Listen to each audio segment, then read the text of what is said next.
Hi, all, it's Jen, and I'm here with Sean Cardinalli, who is a writer, an activist, and a coach and an instructor at TAT Hi, Sean. Hi, thanks for having me, Jen. Oh my gosh, I'm so excited. So tell us Me a too. little bit about yourself. Well, I'm really excited to be part of TAT I am, as you said, a writer, activist, and coach.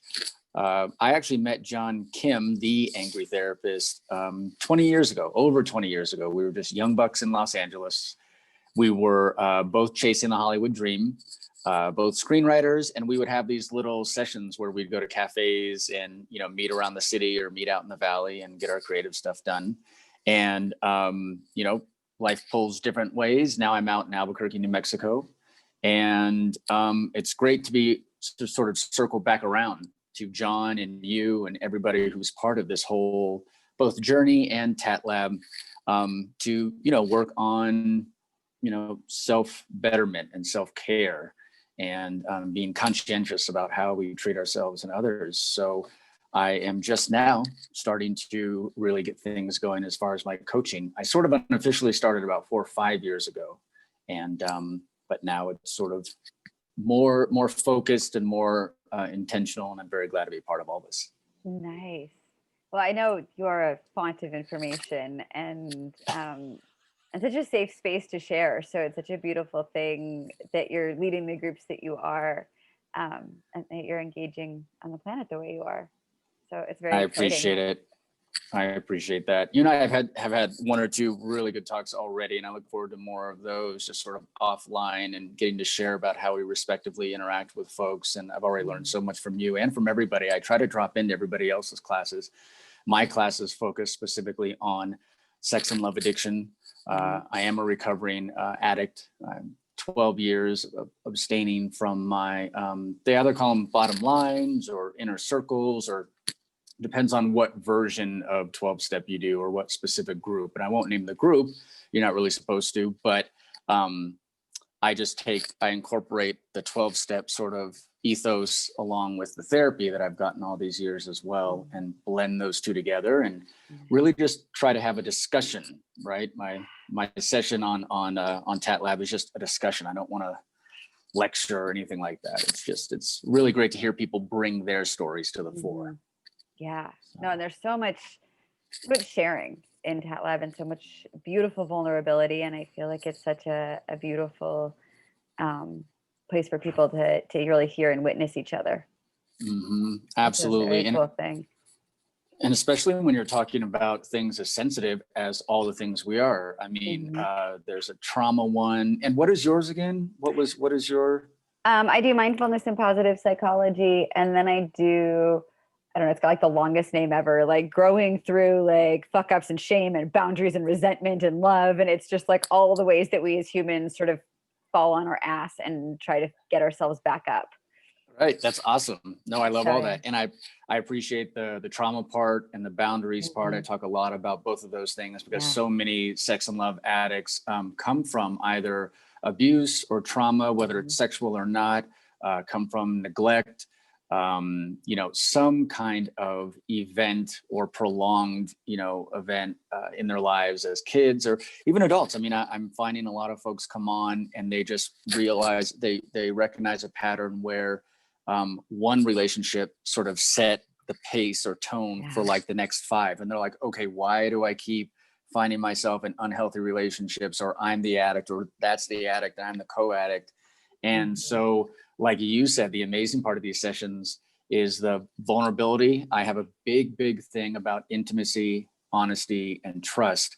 And for those 3 to be cultivated, you have to have vulnerability. We have to have these conversations and allow ourselves to, as painful as they are, right, so that you can get past the pain of what you're in. It's like I always say, people hit bottom when and finally come to recovery in my circles when finally the pain of the day-to-day funk, whatever it is, trauma, addiction, codependence, whatever, when that finally outweighs the pain of just getting into the recovery. Like the pain of the recovery is finally like, I will deal with that in the discomfort, in the unknown, in the self-care, because now this is too much for me.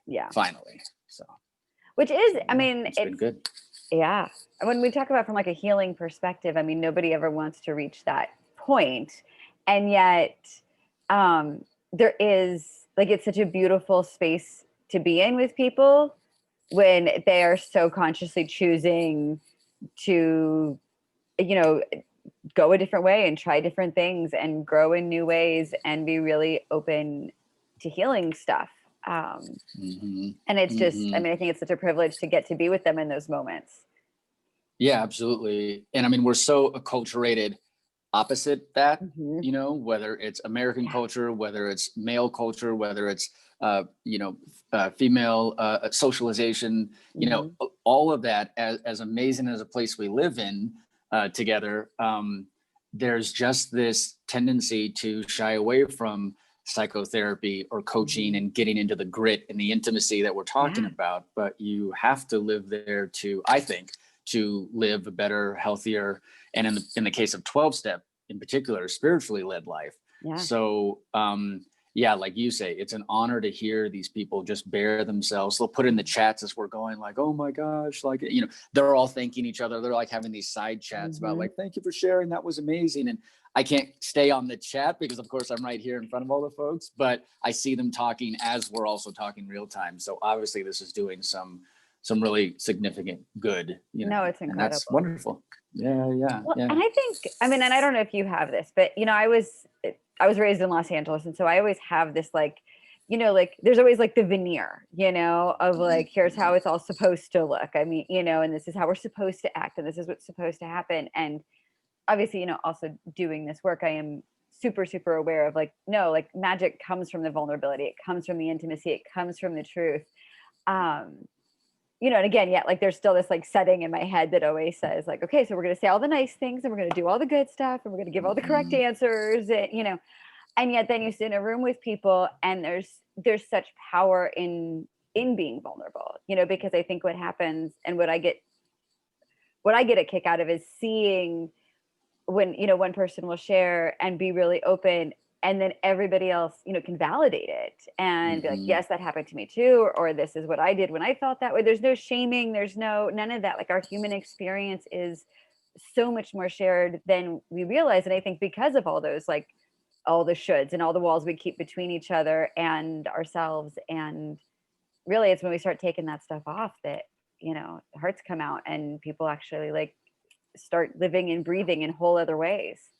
Yeah, absolutely. In just that riff that you had right now, I had like 5 things. I was like, oh, you're right. Oh, you're right. Oh, you're right. It was amazing. So one, the paradox of strength in vulnerability. And if you don't want to say strength, that sounds like unnecessarily, I don't know what, if it sounds gendered, it's not gendered, it's, but strength, but also growth in vulnerability.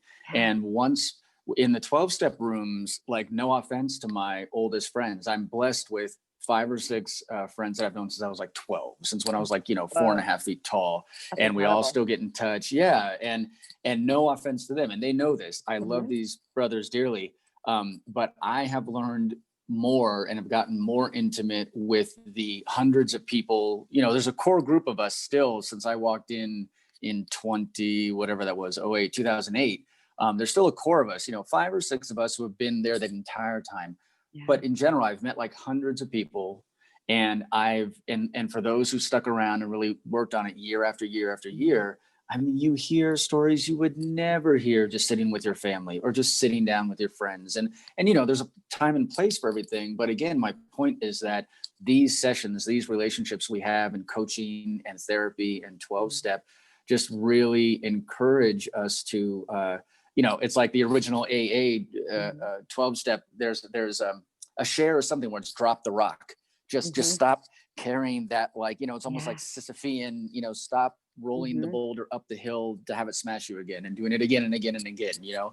And we get to these amazing places of revelation, and you can have 2, say for example, specifically sex addicts whose act outs are completely different. Maybe one's, you know, illicit or illegal, and one is, you know, he's anorexic or she's cheating or whatever it is. And so it doesn't matter, but there's a commonality in every single one of these sessions, in every single meeting that we have, you know, and we're doing it by Zoom now. And we get so excited seeing each other's faces because we're used to the energy in the room. Because sometimes you'll leave a room going, oh, just bubbling with like recovery, right?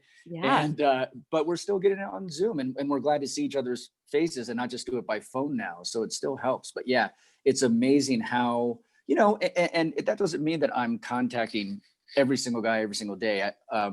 You know, but we do have threads, we do have sidebars. Like I actually do text about 10 or 12 guys every single day. I don't know why I said that. But my point is that whether I know someone 6 months or 6 years in these rooms, what you can share and is just palpable and deep, and so it so helps. We so feed off one another, you know. Well, and I find in all the work I've ever done with anyone who's in any kind of recovery is that like the emotional awareness, I think, that comes from going through that process is unlike anything I've seen from any other healing modality of any kind, you know, for lack of a better way to say that. And I think there are ways to stop behaviors or stop using a substance or, you know, whatever, that have nothing to do with like really genuinely like working the program kind of a thing. But I also think that like, no, for the people who like really do keep coming in time and time and time again and like really like actually like do it, like really like dive in and find that support and find that network and keep being vulnerable and keep showing up. I mean, the growth is, I mean, I've never seen anything like it. It's mind-blowing. Yeah, no, it's amazing. And I mean, and it's not just, I mean, for me, it was a combination last 12 years of both 12-step and therapy. And I don't know if I would have made it either way with just one or the other, because I know that I have what I call, and I anticipate this as I get more and more clients as a coach. You know, I have what I call pushback sessions, you know, with my therapist, where it's just like, not today. It's almost like those Goodwill Hunting moments where Matt and, you know, Robin were like locking horns.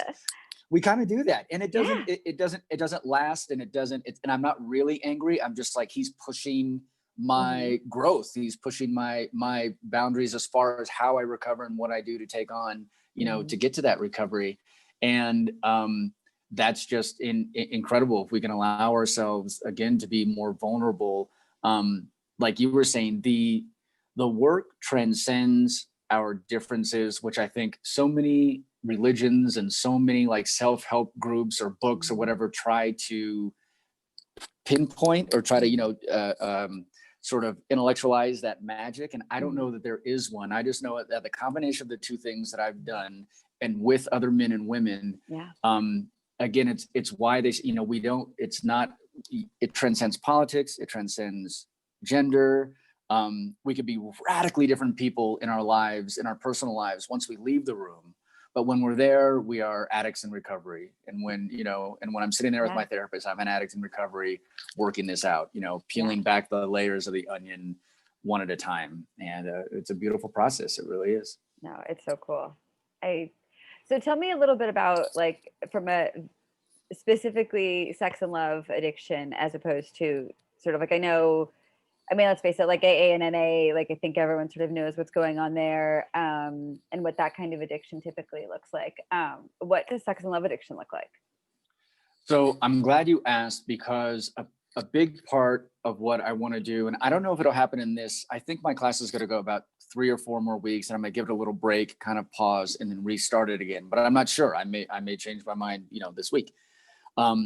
But I'm glad you asked, because what I try to do is demystify sex and love addiction in particular, because just like AA, just like alcoholism had its stigma, which is why it's anonymous, which is why the whole process is anonymous, was because of a social stigma in the 30s and 40s when it became a thing.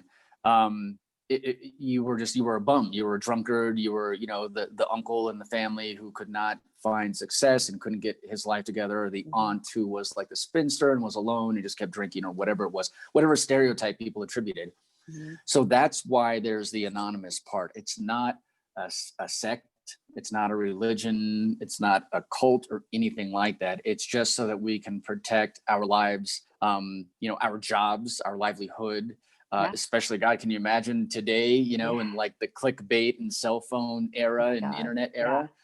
So it's interesting because sex and love addiction, one, has a similar stigma because it's like, oh my God, I have met people who have had legal consequences. I have befriended people. I have visited people in prison, friends and fellow recovering addicts. And what's more, what is this, the psychoanalytical book, the big American text, LLS? The DSM? DSM, I'm sorry. Yeah. So the DSM still, even the latest one that came out a few years ago, doesn't officially consider sex and love addiction. It talks about compulsions and it talks about hyperactivity, but that ignores like, what about sexual anorexics or avoidance? And it ignores the spectrum, so I don't know why they couldn't agree that I can testify, and the thousands or the hundreds of people I've been in the rooms with and the thousands I've been at conventions with, international conventions with, I can testify this is an addiction. It's a real deal. I mean, there are deleterious effects on your life. You can lose your job, your family, your health, your life. So it's real to those of us who are participating in this way. And so the distinction between sort of behavioral sex and love addiction and substance like drug or alcohol, Patrick Carnes is sort of the guru. He was sort of at the forefront of analyzing and seeing sex addiction. And he also liked to fuse 12-step with psychotherapeutic modalities or ways of attacking or addressing the addiction. And so he likens it more to, say, food addiction, overeaters or one of those 12-step groups or addictions, because we need intimacy. We need, so you don't have to have sex. So the point is just, but you need intimacy. And we need touch, and we need love and relation, relating to each other in that way. So same as food, we have to have food. Yeah, you can't just walk away from it and never go back.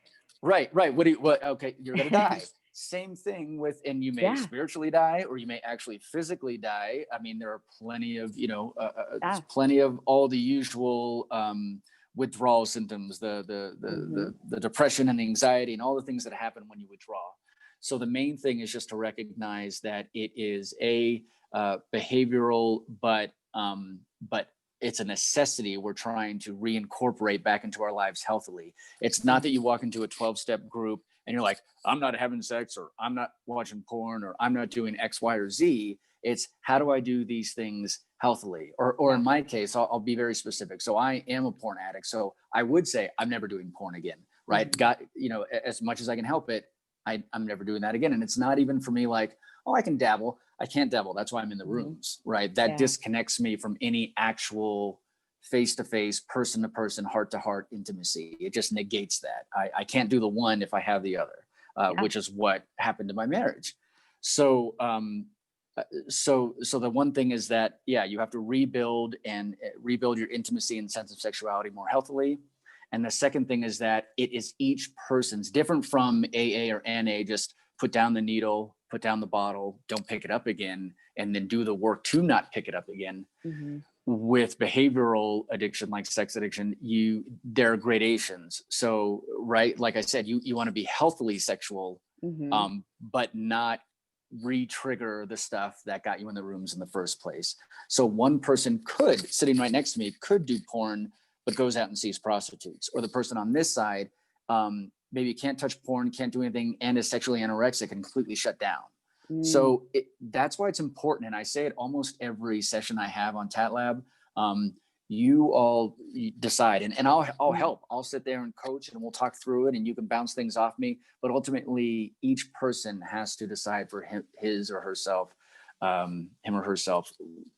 where they are with their addiction and how it specifically manifests, and what is the action or actions that they do that are harmful to them and to others. I love that definition of it. Like that way of looking at it, because like that is so, I mean, I think, yes, like addiction is incredibly personal. And no one can sit on the outside and know how strong the compulsion is, or how much you're willing to sacrifice to fill that need, or like those things that say something has reached a level of being out of control. Yeah, like we're the only ones who know those things. Very cool. Absolutely. It's very specific, but it's wonderful that way. And again, those are like I said, there'll be stories that are completely different from mine, and yet they have the through line of I'm here in the room because my relationships have been nuked, and I need to get back to being able to relate to my family, my friends, my job. I mean, the horror story that I tell almost every session. Sorry, they're making some noise upstairs. I don't know if you can hear that.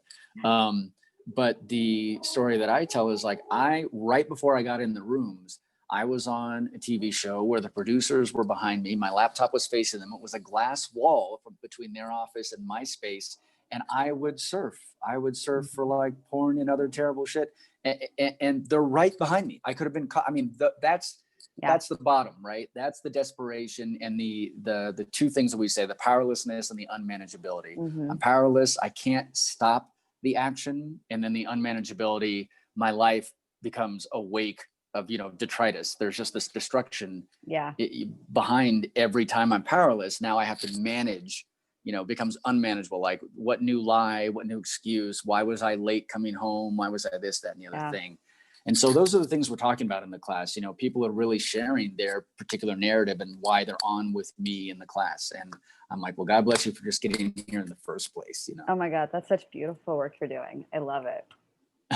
So what's your favorite part about being an instructor? I think my ego right away wanted to say, like, when you have a sort of revelation or reach, when you have an aha with people. But I will say it's not exactly egoic. Like I had 2 sessions with clients a week or so ago, and I don't mean it to sound like it came from ego. What it did for me, both people by the end, like gave me an email or a text or a follow-up that I didn't expect, where they were like, really appreciate how we hit that one detail that then made me look at all these other little aspects, because we focused on that one detail. And of course I can't, relay any of those details specifically. I want to keep them anonymous, but for me, that helped with my insecurity as a coach, just being a human being with 15 people and all their life details. And you're like, whoa, and you have to detach from outcomes at the same time that you also have to attach when you're there and you're trying to hear their story and tease it out and then feedback a little bit and then know when to back off or not. So I think the favorite part is just the interaction and people's, again, what we've been saying this whole time, their vulnerability, because culturally overall, I don't think it's unfair to say that, we have a tendency to shy away from exactly the things that we're doing, like you're doing in TAT Lab. I mean, what about you? I mean, with trauma, you must just hear an onslaught of stories, and dark, but then to convert that, to light and to healing, it must be amazing. Well, I mean, in my coaching, I do a lot more trauma work. In the lab, I do less trauma. I mean, trauma comes up because trauma, let's be honest, is like, it's the root of like everything, right? I mean, it is why we're codependent. It is why we're addicted. It is why we're in screwy situations where, we're making questionable choices. I mean, all of those things, I mean, they all stem from trauma. So I don't think any of us ever really but don't work with trauma. But I officially tried to do the stuff that is sort of the lighter side of things. It is the more positive psychology. It is the mindfulness. It is the like very real. Like I think it's really important that humans get told regularly that like, no, this is really hard. Like being human is really hard. And granted, it's really hard because we make it really hard. I don't think it's like some inherent design in walking upright or something. But I think like we've created a world that like, no, makes it really hard. And we have all these expectations of ourselves and others. And that makes it really hard. And I think giving people room to be able to be gentle with themselves about that is really, I think it's really key, and I think it's really Yeah. important. And so I try really hard to really create a lot of space around that. Like, yeah, you fell down because life's really hard Mhm. sometimes, and sometimes we fall down. Okay, so now how are we gonna get back up? And like those Mhm. kinds of conversations. Uh, Yeah. And you know what? I realized before that wonderful explanation that you just shared, I realized that I was reading your interview with MC just before we got on. So that's why that's why I had yes. trauma No, MC stuck is in my our gorgeous, forefront. amazing, brilliant drama queen. And she is, yeah, she's fantastic. Yeah, yeah. And I just happened to read it right before we got on. So I'm sorry Yeah. about that. No, But it's yeah, all good. no, I mean, it reminds me that I'm such a comic book geek and my kids are as well. I have two teens. And so we see all the Marvel movies and some of the DC movies and all that. And there's what you said is like that line. It's straight out of like Batman Begins. Why do we fall down, Master Bruce, so we can learn how to pick ourselves back up again? And I know that Yep. comes from like this movie from whatever, and it's pop culture, but it's true. It's It true. And is. I really like what you said about.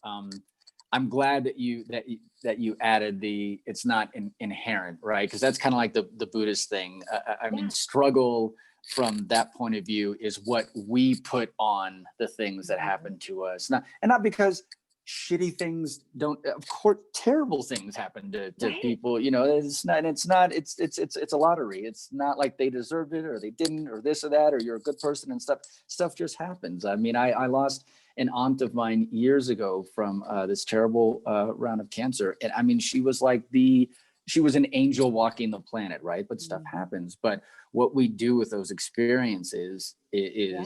is key. And I think, like you said, I think we are trained opposite. That I think we're trying to just buck up, and like they said, man up. Like I've said man up once in my son's life, and I immediately apologized, and I was like, I will never use that phrase again. Like that is not how to go about it. Like talk to me, cry, emote, share. I always avail myself to my two kids. We have a split home, and we're divorced beautifully, by the way. It's like I've written That's about it, I awesome. published about it. I want to share about it Heck in some yeah. of the other You areas or should. whatever. I think Danae focuses on relationships and divorce and also 12 steps. She and I have a Yeah. lot of sort of overlap. She is Uh-huh. far more credentialed, and I really like look up to how she runs things. I stepped in on her 12 steps. She was doing this amazing thing where she was doing what Carnes did, the guy who I was just talking about, where she was taking the 12 step sort of apparatus and then putting that into psychoanalytical terms or vice versa. And Yeah. I think they work well together. I think Well, I think the more we learn about stuff, like the more it becomes super apparent, like how brilliant in so many ways, the 12 steps are. I mean, I think about what we know about shame and what we know about trauma and what we know about how it affects the brain. And then I think of like, step number one is acknowledge there's a problem, and you kind of have to do it in this place that like brings your shit into the light. And like, doesn't that just right there brilliantly, like again, like I mean, again, I love how Brene Brown says it is like, shame festers in darkness. Like we need to like get it out into the light. And then we find out once we've done that it's like, oh, like I'm not the big, scary, horrible monster that the voices in my head have been telling me all this time. Like yes, there's some things I want to fix and work on, but like that's not the same thing. Um, right, and I feel like again, like the 12 right. steps, like I mean, and then you go down them, but like they start off with like these things, and again, the brilliance of them, I think, is undisputed. And I know that there's a lot of different ways to deal with addiction, and I don't think the 12 steps are for everybody, but I do think that, I mean, again, from a psychological foundation and what people need in order to heal and thrive and have meaningful lives, I think I mean, sort of the same way, like my own like little personal platform is that like, no, we should all have coaches and therapists in our back pocket and on speed dial. I also think like, no, 12-step work, like in any capacity is a useful thing to routinely go in and look at and do.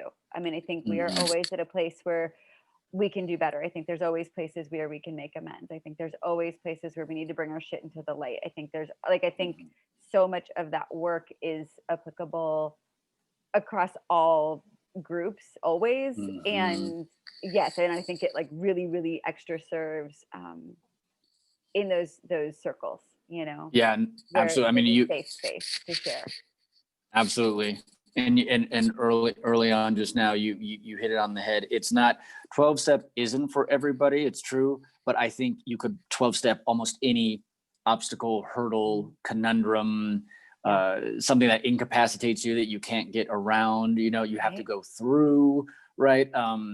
I really think I actually have a book planned. There's a National Novel Writing Month, NaNoWriMo, and it's every November, or maybe it's National November Writing Month. Either way, no, novel writing. And so it's been around for about 20 years. And I think, I don't know if I said at the beginning of the interview or before we jumped on, but I'm a writer. Well, I was screenwriting with John back in the day. I still do that. I'm still writing and producing projects. But I also, almost every year, I try to like challenge myself to get to just bang out, you know, you have to get a minimum number of words. I think it's 50,000. So it's like a novella, a novelette, right? Nice. And it could be nonfiction. It could be whatever. It doesn't have to be a novel. It could definitely be nonfiction, I think, this year. So I may challenge myself with a 12-step themed book. And I can't say what it's on because then someone else, you know, I believe in the collective unconscious. Someone else will grab that idea and just run with it. Oh my gosh, what a great thing though.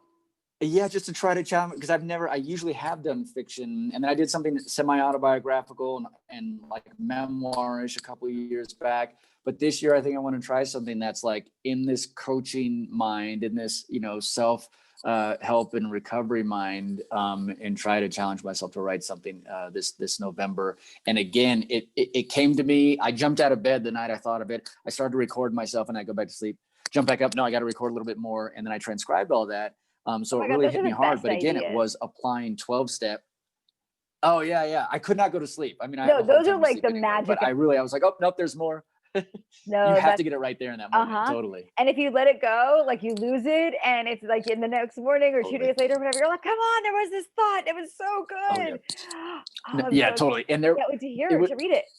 Yeah, no, thank you. And it's exactly what you were saying, because the 2 days later, I had it sitting in my email. I shot it to my email. I hadn't transcribed it yet. And I was like, well, can I get the concepts together like I did the other night? And I was like, oh, I can't. It's a good thing I recorded that night, you know, just, it was fresh and it was hot, like with the iron, just striking it right there in the moment. So I was happy to jump out of bed and do it. Yeah. So we'll see what that turns into. That is super awesome.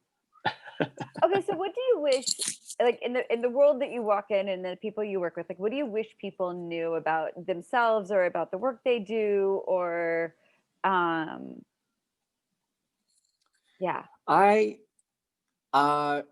think you've already mentioned it in this call a couple of times. Self-compassion, like don't beat yourself up for whatever you're going through. We're all going through something. And it's taken me years. It's been so let's make this a little more specific. Let's talk about COVID time. In this 7-month era, in this year that is going to go down. I mean, we're in a historical year. We really are. 200 years from now, if the planet is still spinning, God willing, I mean, they will be going like, oh my God, what? Oh my God, another thing? Oh my, you know, we just keep getting hit with these wave after wave after wave. Social, environmental, health related, political. I mean, there is no sector of reality that is not getting hammered. It is like all stones turned and every single examined. One. Yeah. And hell, even the insect and the aliens got in on it. I know. At one point it was like, oh, there's a meteor coming. I was like, are you effing kidding me? I was like, now we're going like, and it was like an astronomical near miss, which is like, you know, we're safe, but still it was like, it just, each new week, you have to kind of just laugh, or else you'll cry and you'll freak out and you'll get into your anxiety and all that kind of stuff. But so speaking specifically to that, I like interacting in the coaching. Actually, how can I say this? What I've been doing and how I've been engendering and how others have engendered a personal and interpersonal culture of vulnerability, like we've been saying this whole time. I have been trying to apply that, like I just said, in my regular life now in COVID time. And so I literally, and I'm not, it's random. It's not about browning points or anything like that. It's literally just I remembered my friend Erica one day and was like, Erica, how are you doing? We haven't talked. It's at that time we were like 3 months in or 2 months into COVID, and Oh my God, didn't it seem like so I have long at that point in time? March seems like 10 years ago. Oh my God, it was like and lifetime last ago. November. Oh yeah. Oh yeah. I mean, I was out at my brother's in last November, but between shows, and I hadn't yet stoked all of this coaching back up. It was growing a little bit, but I was focusing on the writing and producing. And I was out there for a film festival, and it was November in LA, your stomping grounds, where I used to live too for 11 years. I was in Santa Monica, right next to Cliffs and all that, or Shutters and all those places down there. And it was just beautiful in November. And we're sitting there talking about movies and whatever, having no idea, right? Like 3 months later, the world would just go boop and completely like 180. So to narrow it back down to answer your question, sorry for the tangent. No, I love it. I just have been practicing being proactive as far as staying in touch with folks. And a couple, close friends have been wary. They're like, well, don't coach me. I'm like, no, I'm not trying to coach you. I'm not trying to psychoanalyze. I'm just seeing how you're doing, because it's effing crazy right now. And any normal human being is going to feel, all of these crises, stacking. And so for me personally, I will say, Jen, that 2020 has been a revelation. It's not that I haven't had loss. I've lost relatives and friends and church friends and other friends. And, and I've had to deal with that. Interpersonally though, or intrapersonally, just with me and recovery and my therapist and my sponsor and that group, I just have been leaning so hard into the 12 steps and so hard into my therapy, because this is like rubber meets the road, right? Mm-hmm. Like everything around us, it could be cause for stress or strife or self-doubt or self-loathing or whatever. And so I just was like, I have time I've never had before. I don't have a job. For a while, I was getting paid by the studio I was working for because they were generous and, helped out even beyond the unemployment. And that's what sort of allowed me to get to this gratitude, this outlook of gratitude. Look for the silver lining in all of this. And it really is what you and I wouldn't even be talking, right? Probably, if not for 2020. I mean, it's what kicked me off back towards coaching. It's what kicked me off back towards my artistic endeavors, my writing and producing. It allowed me to, what do you call it? Weigh, prioritize, in a very healthy way, not self-flagellating, but again, using a ton of self-compassion. And that's where I can even go back around to your other question about like, when I'm interacting with these folks, it really is trying to instill the self-compassion. Don't beat yourself up. Any human being in your situation would have a reaction to an adverse, to this adverse scenario, much less 18 of them in the world around, never mind our own lives, but everything all around us at all times, every day since March. I always like the whole thing about like, I don't know if you've ever heard this, but like someone once said to me in a really dark moment that anyone else who came onto the planet, like with my parents and my upbringing and my life and my DNA and whatever, and the data that I had in existence up until that point, would have made the exact same choices. And it was like, and that's true of all of us, is it's like we can all sit outside of other people's lives and sometimes like in the case of like Instagram, it makes us feel smaller than we are. And in the cases that of other times when we're judging people, it's like our egos like to polish themselves off. But the reality is that like, no, if we actually were to swap scenarios, and not just for a moment, but like, no, all the way, like, again, like bring in the genetics, bring in the upbringing, bring in the schooling, bring in the same friends, the same books, the same TV shows, all of it, same neighborhoods. And it's like, yep, now present that same being with the same choice. And it's like, of course, that's what they would choose. Like, because of course, right. And I always like that way of thinking about it, that, we're all doing the best we can constantly. With what we've got to work with. That's all we got. And we are doing the best we can with that. And that's what's so amazing about the coaching and psychotherapy and 12-step is to again, I'll say it again, allow ourselves the vulnerability to even get there is an accomplishment. Right? That there are even 11 people. I had one day, one of my classes was the smallest ever, it was like 4 people. And my ego was starting to mess with me. I was like, shut up. I was like, these 4 people, you know, I mean, we are going to interact. We are going to share and get vulnerable and, you know, reveal ourselves a bit. You know, and so it's important that we continue to keep doing that, especially now, especially now. And I'm up for it. I'm down. Like I'm ready for it and encouraging it more than ever. Yeah, absolutely. But all right. Well, if you had 3 books or TV shows or movies or whatever that like have altered your world for the positive and you were going to recommend them to people, what would they be? Well, you mentioned Brene. I need to read more Brene Brown. I think her prose is amazing. I think her way of thinking is very distinct and amazing. You know, I mean, social worker or LSW, whatever it is, but then just completely holistic and compassionate. Amazingly compassionate. She just puts that forward, like you know, again, like we're talking about the vulnerability and the compassion, the self-examination. Like it's going to hurt, but it's okay. And then, you know, apart from sort of the coaching life, you know, I named my son after Malcolm X. One of my son's 5 names is Malik. So I love I like historical and nonfiction, you know, so autobiography of Malcolm X. You know, it's amazing too, sort of that bridges the two, is Letters to a Young Poet, Rilke. Which I think every person from either 12 to 19 or just into your 20s, whenever, or when you're just at a crossroads in your life, read that book. It's amazing. It's this young man seeking out this brilliant poet, you know, who has these crazy, well-rounded life answers, you know, and is very, again, compassionate. Nice. So those are 2 or 3 of the things. I want to read a little more Marianne Williamson too. You know, I really learned to appreciate her over the years.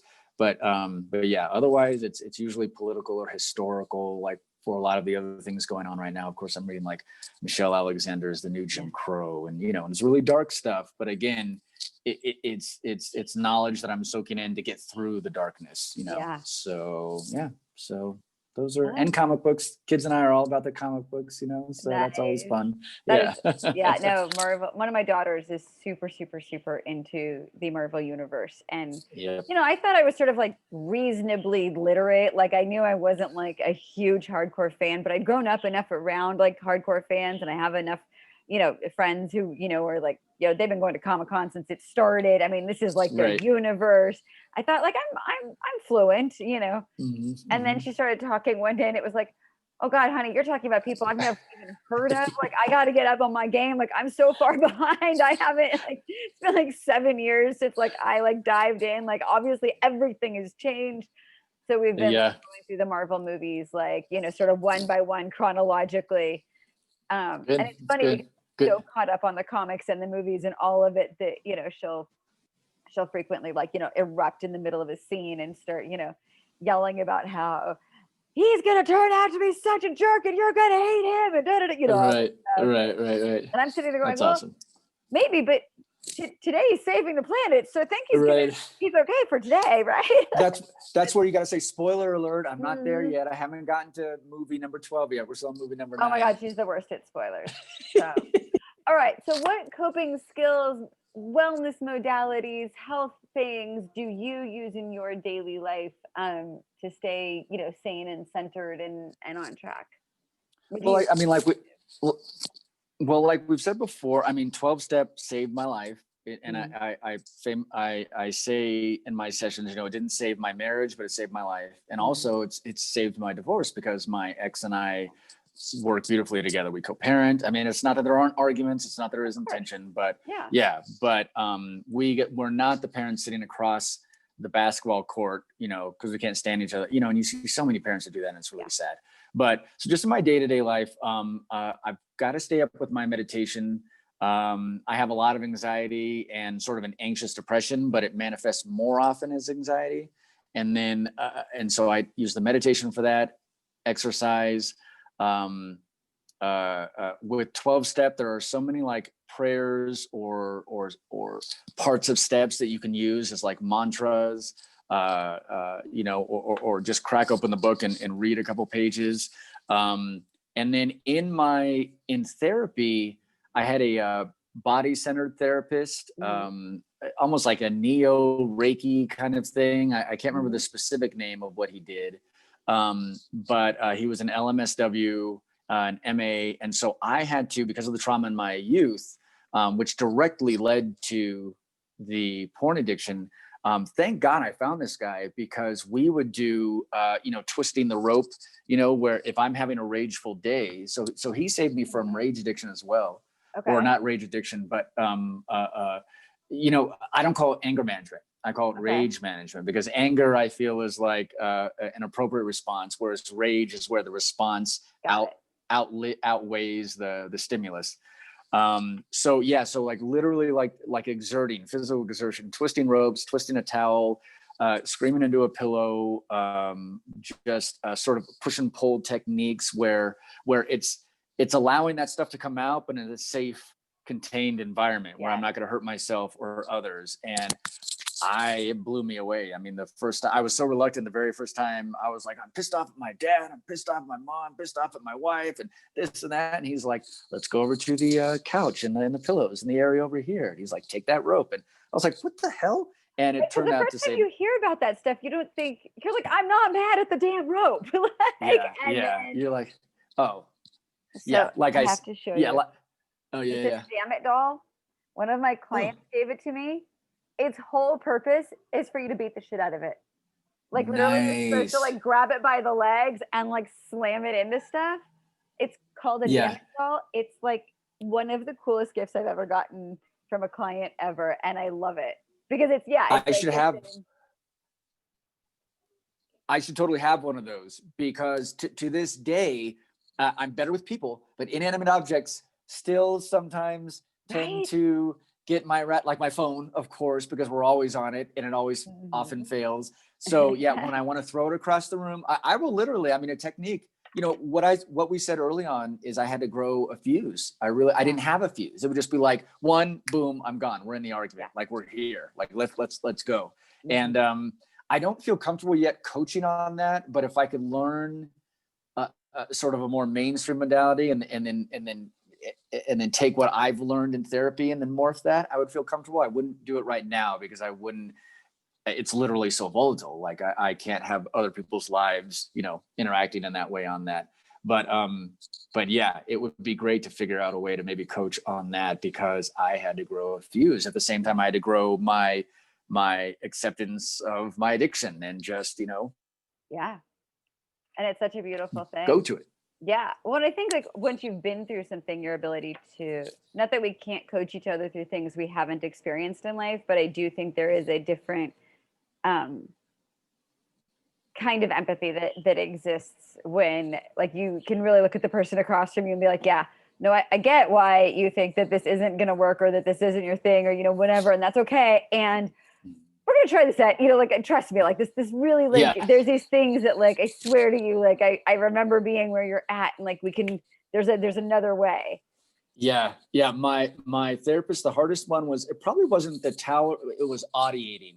So the F-bombs and he's like, who are you mad at? And like, I would have to name people and I have to, as if they were in the room and I could scream at them right there. But again, it's not indulgent, it's cathartic. And because it's in that safe space, like a few people that I explained it to at one point were even concerned. They're like, well, isn't that indulgent? I'm like, no, because I'm releasing it without hurting myself or anybody else. It's guided. Right. Yes. So, but I was really hesitant. He was, and I'd be like, F you, or piss off. And he's like, no, like what you're feeling, but like, go ahead and you are safe here. Go ahead and let it out.